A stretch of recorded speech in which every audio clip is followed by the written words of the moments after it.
Sir, physics, chemistry, biology, NSC के लिए तीनों एक साथ सर मैनेज ही नहीं हो पा रही।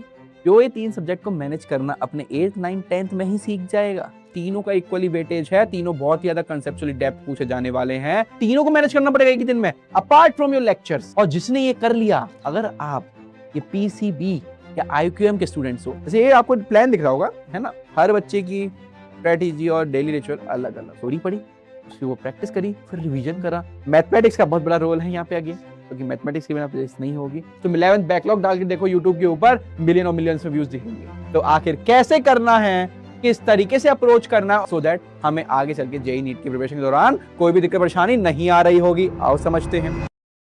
Sir, physics, chemistry, biology, NSC के लिए तीनों एक साथ सर मैनेज ही नहीं हो पा रही।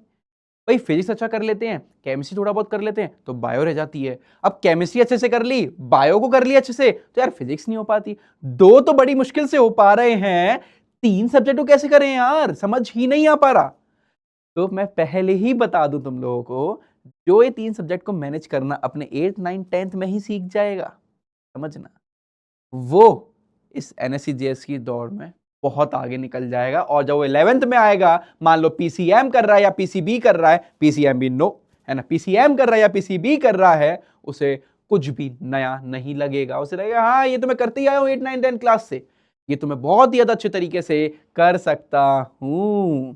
तो आखिर कैसे करना है, किस तरीके से अप्रोच करना है, और अभी से कैसे इस चीज को हम अपने अंदर ढालें, सो दैट हमें आगे चल के जेईई नीट की प्रिपरेशन के दौरान कोई भी दिक्कत परेशानी नहीं आ रही होगी। आओ समझते हैं। तो भाई सबसे पहले है कि साइंस ऑफ इक्वल्स प्लेट्स। भाई आपका एनएससीएस की प्रिपरेशन कर रहे हो आप, पीसीबी कर रहे हो आप, तो भाई तीनों का इक्वल वेटेज है 20 20 20। तीनों के क्वेश्चंस आएंगे। टोटल क्वेश्चन कितने हो गए, 60 हो गए। 120 मिनट का टाइम है, 12 एससीक्यू, 8 एमसीक्यू। इन सबको ध्यान रखते हुए तीनों का इक्वली वेटेज है 33.3%। तीनों का इक्वली वेटेज है। अब ऐसा नहीं है कि फिजिक्स में बहुत अच्छे से कर लेता हूं, केमिस्ट्री बहुत अच्छे से कर लेता हूं, बायो में छोड़ देता हूं, क्या ही हो जाएगा, सिलेक्शन रुक जाएगा। समझे? जैसे कि भाई फिजिक्स में कुछ चैप्टर्स के नाम लिख दिए मैंने, केमिस्ट्री बायोलॉजी में भी इन डेप्थ आपको प्रॉपर इसका एनालिसिस और स्ट्रेटेजी वीडियो मिल चुका है। केमिस्ट्री का आपने देखा, बायो देखा, फिजिक्स हम बहुत पहले ही कर चुके हैं। तो आपको ये चीज समझ में आनी चाहिए कि तीनों का इक्वली वेटेज है, तीनों बहुत ही ज्यादा कंसेप्चुअली डेप्थ पूछे जाने वाले हैं। ये ऐसा नहीं होगा कि आपने फॉर्मूला रटा कर दिया।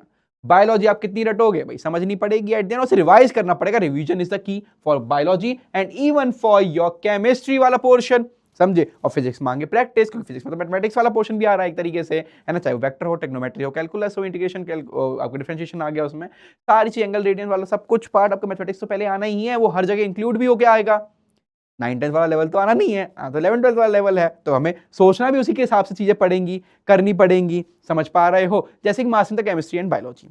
अब भाई आपने बॉन्डिंग पढ़ी, है ना, अब आप मोल मैट्रिक्स पढ़ोगे, आप ऑर्गेनिक पढ़ोगे, इनऑर्गेनिक पढ़ोगे, रिएक्शन मैकेनिज्म कर रहे होगे, तो हर जगह भाई वो रिवीजन तो मांगेगा ही मांगेगा। आपने अच्छे से बहुत अच्छे से पढ़ लिया, आज कल रिवाइज नहीं करा, परसों रिवाइज नहीं करा, नर्स देखने बैठे, अरे ये क्या था, ये तो पढ़ा ही नहीं मैंने, समझ ही नहीं आया, ऐसे फंस जाओगे भाई। रिवीजन मांग रहा है, समझ रहे हो? ऐसा नहीं होगा कि भाई आपने एक दिन फिजिक्स कर लिया अच्छे से, बायो कर ली, केमिस्ट्री छोड़ दी, नहीं।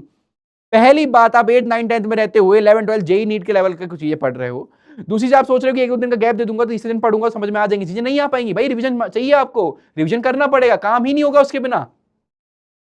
समझ रहे हो? तीनों को मैनेज करना पड़ेगा एक ही दिन में अपार्ट फ्रॉम योर लेक्चर्स। और जिसने ये कर लिया वही जीत गया, समझे। चाहे स्कूल में जाओ, एक चीज वहां रिवाइज कर लो जो लास्ट डे पे आपने पढ़ा है, फिर स्कूल से आने के बाद सो पावर नैप लो, कोचिंग जाओ, जो भी पढ़ रहे हो जैसे कर रहे हो करो, आने के बाद जल्दी से दोनों चीजों को रिवाइज कर लो। अगर आप ये पीसीबी या आईक्यूएम के स्टूडेंट्स हो, ये चीजें अच्छे से संभाल पा रहे हो ना, तो स्कूल वाली चीजें आपको कुछ लगेंगी नहीं, क्योंकि स्कूल वाली चीजें आप पहले ही कर चुके हो इन सबके सिलेबस में, उनके बहुत इन डेप्थ पढ़ रहे हो। आप खुद सोचो, आप कोई गेम खेलते हो, शुरुआत में लेवल 1 टफ लगती है, लेकिन जब आप लेवल 10 तक पहुंचते हो तो लेवल 1 चुटकियों में कर पा रहे होते हो आप। क्यों? क्योंकि लेवल 1 आप बहुत इजी तरीके से कर सकते हो, बिकॉज लेवल 10 तक पहुंचने के लिए जो एक्सपीरियंस लगा आपको, वो लेवल 1 का तो लायक का है ही नहीं, इजीली कर लोगे चीजें। समझ पा रहे हो?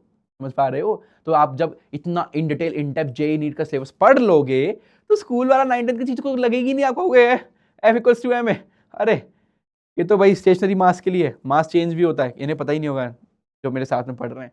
इस तरीके से करोगे आप बिहेव, समझो। जैसे ये आपको प्लान दिख रहा होगा, है ना, अब वो लिख दिया अपन ने यहाँ पे, Monday Tuesday Wednesday Thursday Friday Saturday. आप तीनों में से कैसे कर सकते हो, एक दिन भाई बायोलॉजी थोड़े डायग्रामेटिकली अपने अप्रोच लगा ली, केमिस्ट्री का थोड़ी रिएक्शंस वाली चीजें कर ली, और फिजिक्स में आपने थोड़ी प्रैक्टिस कर ली।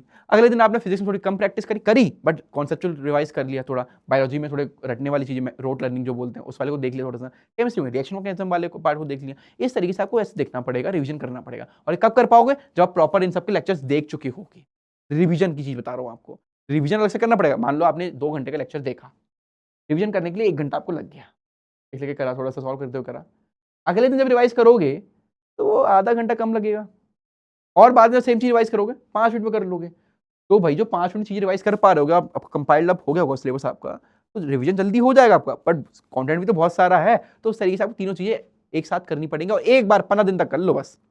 किस दिन बोलते हो, 15 दिन तक कर लो बस, तुम्हें समझ में आ जाएगा तुम किस तरीके से तुम पढ़ाई कर पा रहे हो, कैसी चीजें तुम कर पा रहे हो। अब कॉस्ट ऑफ स्किपिंग 1, भाई देखो वो जो चीज मैंने तुम्हें बताई कि मान लो मैं मैथमेटिकली अच्छा हूँ, फिजिक्स तो निपटा लूंगा, केमिस्ट्री भी कर ही लूंगा, बायोलॉजी नहीं रटी जाती मेरे से, मैं तो जेई वाला हूँ, मैं बायोलॉजी नहीं करने वाला। 20 क्वेश्चन उड़ा दी तुमने, उड़ा दी 20 क्वेश्चन, सिलेक्शन तुम्हारा उड़ गया, उड़ ही गया भाई। बच्चों 40 क्वेश्चन ऐसे तो है नहीं तुम 40 में 40 सही कर दो, और कर भी दो तो भाई तुम अलग ही लेवल के बच्चे हो, तुम्हें वीडियो नहीं देख रहे होगे तुम। अगर तुम्हें वीडियो देख रहे हो तो दिक्कत परेशानी आ रही है, बस भाई वो नहीं कर सकते आप।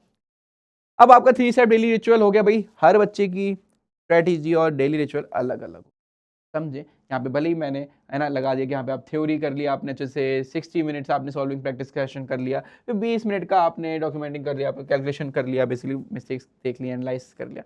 ये सारा तरीका आपके सबके अलग अलग होते हैं। ये तरीके कि हम थ्योरी पढ़ी, उसकी वो प्रैक्टिस करी, फिर रिविजन करा, है ना, रिविजन उसी जगह भी करो जो गलती करी थी, एनालिसिस करो जो टेस्ट दिया, क्वेश्चन गलत क्यों हुए, सही हो रहे हैं तो ठीक है, अब बाद में वापस गलत क्यों हुए, क्या मैंने रिवाइज नहीं करा वो टॉपिक, इन सब चीज़ों पे ध्यान दो भाई, और बस बस और बस सक्सेस इज इक्विलिब्रियम। देख समझे इक्विलिब्रियम का मतलब समझे। आओ तो मैं एक चीज समझाता हूँ तुम्हें।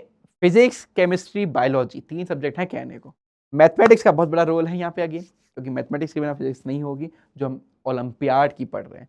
सबसे पहले तो तालियां बजाओ अपने लिए कि तुम ओलंपियाड की प्रिपरेशन कर रहे हो। दूसरी चीज तुम्हें बढ़िया इस बात का लगना चाहिए कि जो बच्चे 11th में आके चीजें सीख रहे होंगे, 11th में जेई नीट के लिए तैयारियां कर रहे होंगे, वो तुम पहले 8 9 10th में कर रहे हो, तो यहां पे तुम अगर मिस्टेक भी कर रहे हो, तुम्हारे पास सॉफ्ट क्वेश्चनिंग है 8 9 10th क्लास की। बट जैसे तुम 11th में आ गए, तुमने 1 महीने की भी मिस्टेक कर दी, यार 1 महीने तक मैं गलत तरीके से करता आ रहा था, वो 1 महीना बहुत ज्यादा तुम्हें कॉस्ट कर सकता है। हो सकता है तुम्हारा 11th बैकलॉग बन जाए उस 1 महीने की वजह से। मजाक नहीं कर रहा, तुम 11th बैकलॉग डाल के देखो यूट्यूब के ऊपर, मिलियन और मिलियंस में व्यूज दिखेंगे, कंटेंट बने दिखाई देंगे, क्योंकि बच्चे गलती कर रहे होते हैं। वो गलती तुम क्यों ना 8 9 10 में रहते हुए कर लो, और कर लोगे 8 9 10 में रहते हुए तो कोई दिक्कत परेशानी आनी नहीं है तुम्हें 11th में, क्योंकि तुम जो बच्चे मिस्टेक कर रहे होंगे 11th में, तुम धाए धाए करते हुए पीवाई की और सारी चीजें उड़ा रहे होगे। पीवाई की तुम अभी कर ले रहे हो एनएसजीएस की प्रिपरेशन के दौरान जेई के, तब क्या करोगे तुम, और नए नए क्वेश्चंस ढूंढोगे। जो बच्चे पीवाई कर रहे होंगे तब तुम नए नए क्वेश्चन ढूंढ के उन्हें खत्म कर रहे होगे। तुम यार मैं तो लगा चुका सारी चीजें, अब मॉक लगा लेता हूं। तुम सेल्फ एनालिसिस कर रहे होगे और वो क्वेश्चन पहली पहली बार कर रहे हैं। तुम मॉक टेस्ट का एनालिसिस कर रहे होगे और वो अच्छा ये वाला तरीका, वो इस तरीके से कर सकते क्वेश्चन, वही तुम ये सीख रहे होगे। तुम उनसे हमेशा एक एक्स्ट्रा एज बना के ही रहोगे। बस वो वाला काम मत करना खरगोश वाला कि तुम फिनिश लाइन तक पहुंचते पहुंचते सो जाओ, तुम गलत चक्करों में फंस जाओ, गलत संगति में फंस जाओ, या गलत रिलेशनों में फंस जाओ। अगर ये मिस्टेक कर दोगे तो वो 11th क्लास में जिसने मेहनत करनी स्टार्ट करी होगी वो तुम्हें बीट कर देगा। तो इन सब चीजों का ध्यान रखना।